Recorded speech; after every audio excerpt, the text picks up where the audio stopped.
Hi Pisces, welcome to Higher Source Tarot for your weekly tarot check. This is for the week of March 14th through March 21st for all Pisces, Sun, Moon, Rising, and Venus. Happy birthday to all of you. And if you are new to the channel, welcome. I post new readings every Friday and then again on Monday or Tuesday. So if a reading doesn't resonate, you can always check back in a couple of days and watch a new reading. You could watch a reading from a different part of your chart. You could even watch an older reading if the title speaks to you. Tarot is timeless. It's sacred divination. Thanks to everybody for everything you do for the channel, from watching readings to liking videos to subscribing. I really do appreciate it all. And whoops, I got a card that wants to come up. And yeah, if you haven't subscribed yet, I'd like to invite you to join us and become a subscriber, but it looks like the cards are ready. So let's get the guidance here for Pisces, Sun, Moon, Rising, and Venus. What does Pisces need to know, please? Okay, we had quite a few cards come out. I think we got 3 down here. And so we'll get to them in a minute. And let's begin. I'm kind of curious about what they are. Okay, so I'll put these over here. So you begin here, you have the Star, the Emperor, the Ten of Pentacles, the Seven of Wands. You've got the Seven of Swords and the Ten of Swords here, the Four of Wands, and the Fool. So I do feel like these as clarifiers. Now, there's one thing about this, though. You know, it does feel like there's somebody who is really in your court, who really supports you.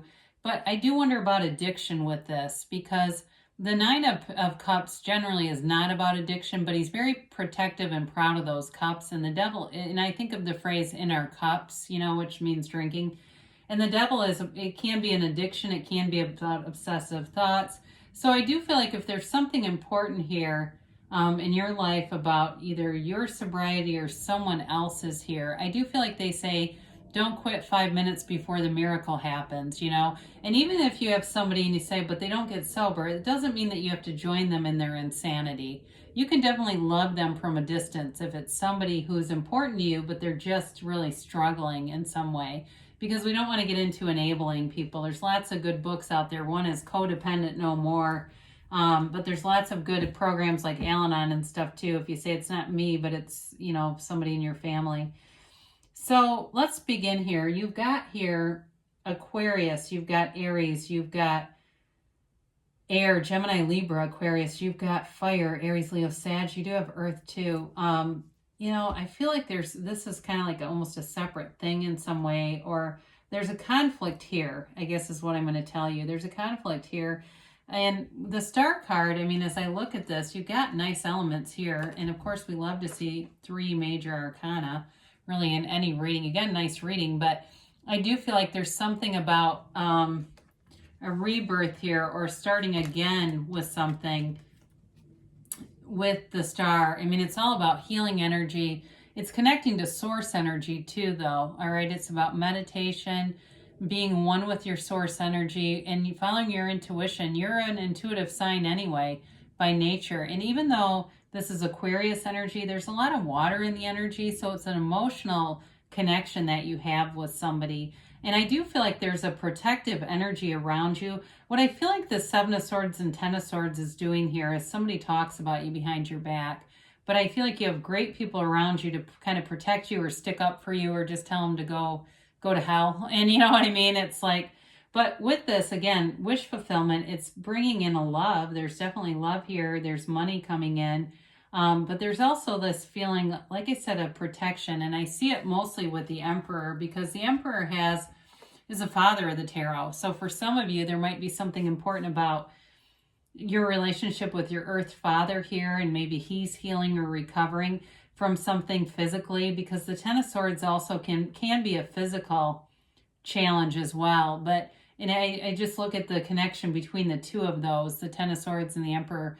But again, I do feel like it's about, you know, having, if something's been kind of not really by the rules, I guess, a little bit off in terms of just not, it's just like, seems like this brings in more organization, structure, and a feeling of knowing too, because there's confidence here. You know, there's no second guessing the Emperor. And the Emperor also brings in money. And right next to the Emperor, you do have the Wealth card. So it may be somebody too, if you're in a relationship, you may find that financially you're feeling very stable. And you may be acquiring things, and that's bringing in a little bit of jealousy behind your back.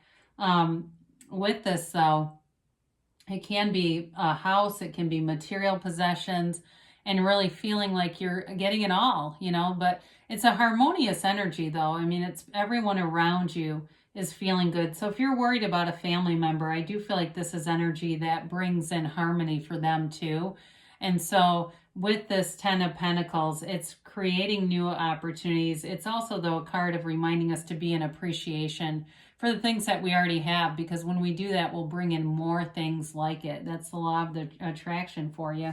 So you got 2 sevens in a row here, the 7 of Wands and the 7 of Swords. Now the 7 of Wands is a card of victory and success. And so if you have somebody that's taking little shots at you, you don't have to worry about it. It's like when they go low, you go high. It really is a card of being able to kind of navigate it, but it might be prove somewhat frustrating for you. Like, why do they keep going after me? I have no interest in this interaction.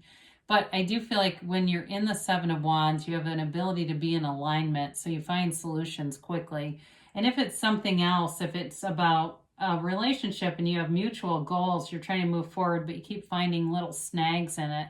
You know what I mean? You're trying to get a contractor, and it's like, oh God, that one fell through. Now this one.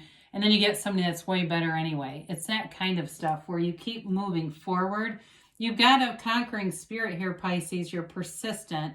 Now, the 7 of Swords is a card of someone who is insecure around you. They don't think things through. Like I said, they might have loose lips and gossip and engage in negative talk with all the wrong people. And some of this too, maybe you telling people around you don't want to hear what they have to say about you after the first conversation, because it's not really worth your time. But with the 7 of Swords, with the proper awareness and precautions, because it is a 7, which is a fortunate number, you're going to be able to remediate this quickly and really kind of put an end to it. Somebody here might actually confront this person too. I feel like they'll say they were just joking though. They're kind of a narcissistic type of, you know, gaslighter. Oh, I'm joking. And they're not. They're lost themselves, right? They're completely lost. And so that's why they're so focused on other people. And really the best thing we can do is focus on ourselves, lifting our vibration and being in alignment with the things that we want. And this is not it, right? So I mentioned the 10 of Swords can be something physical, but it is that feeling of being stabbed in the back. And it's also a 10, so it's a new cycle. So I do feel like you're moving away from this and moving into something else here. But it may be somewhat painful to have it happen. Like it's just disappointing, I guess. I feel like it's more of that level of feeling than, you know, really being upended. It doesn't seem like it does any huge damage to your life, but it's, you know how it is. It's unsettling when you find out somebody's talked about you or done something behind your back when you trusted them. But you've got the 4 of Wands here. So again, I do feel like you have somebody, I feel like it's a love interest that's the Emperor and the 4 of Wands. Like they will not put up with that stuff about you, Pisces. Or maybe it's just a very good friend of yours. But with the 4 of Wands, it's a marriage card. It's a Hindu wedding ceremony. And this couple is in great celebration. They're happy. They're in love. And they feel free. They feel free to be together. They don't have any restrictions on their love, on their future, on this life together. They're partners in crime and in a beautiful way. So with the 4 of Wands, it's definitely a card of coming together and being in a commitment, in a stable commitment. It is, though, too, a law of attraction card. It's a manifestation in the 3D reality. So you're bringing something, if you felt restricted or felt limited in any way, you're going into an energy field that feels unlimited, that feels full, that feels like anything could be yours. And so in terms of jobs, money, you know, like I said, there's something here too for somebody about houses. You move forward. So the Fool shows up in a transition, and it's a card of new opportunities, honesty, excitement, enthusiasm, and really wanting to move forward. You know, you stand in the sunlight of the spirit. The Fool knows no bounds. There's no restrictions here. The Fool is ready to take a leap of faith, ready for that fresh new brand new clean slate, a brand new beginning. And the Fool can be a little bit naive, but overall, the Fool doesn't really judge. I mean, that's part of it. So as you move forward, I feel like you're free of that 7 and 10 of Swords. And you've got honesty around you. You've got very loyal people around you, Pisces. And so with this and all the yellow in the card, it represents gifts from the universe. I mean, there are even people who will, they'll eat orange and yellow foods mixed together to lift their vibration, or wear yellow clothes to lift their vibration. So for some of you, if you start seeing the color yellow a lot, because you have it in this reading quite a few times, you may see that as an indicator of the universe trying to interact with you and showing you, here's more yellow. But anything that you move forward on, you do it in a way that's free. It's with ease, and things start to come together really well because there's no fear there. There's honesty, there's trust, there's loyalty, and an absence of fear. So as we go through the soul's journey here, you've definitely got a nice relationship here and money coming in. And I think everybody has conflicts here and there, right? There's always somebody who's envious. And maybe they're envious of that freedom. They feel shackled to limiting beliefs, and it causes them to think and live small. So let's see about a timeline for Pisces here. And, whoops. A yes, no, maybe. All right, you have here, look for a sign, okay? So all those synchronicities, from songs that keep popping up to numbers to names to phrases, it's all those signs. Or it just seems like something doesn't go quite right, and the next thing you know, it's because you're being redirected in a new direction that's even better. So they say get more information. So there might be something with that 7 of Swords. More information will really give you the freedom to move past it, where you just go, it's done. Helpful people. So I mentioned before, you definitely have loyal, protected people around you. So really there's not much that can touch you in this energy field, but you've got people showing up. And some of them may be new, but I do feel like some are people who are already around you within the next few weeks. So there's a new path here, a transition coming, and it is in the next few weeks here. There's something that brings in a lot of healing, lightness, that kind of turn on your heart light energy here. They give you a yes, and it's that you create your own reality. You are the master of your own masterpiece. And as Neville Goddard said, everything is you pushed out. So everything around you is a mirror of you. It's a mirror of your expectations. And so you can have, do, or be anything. All you have to do is go within and connect to that beautiful source energy that's within us all. So I love you, Pisces, and I'll be back again soon.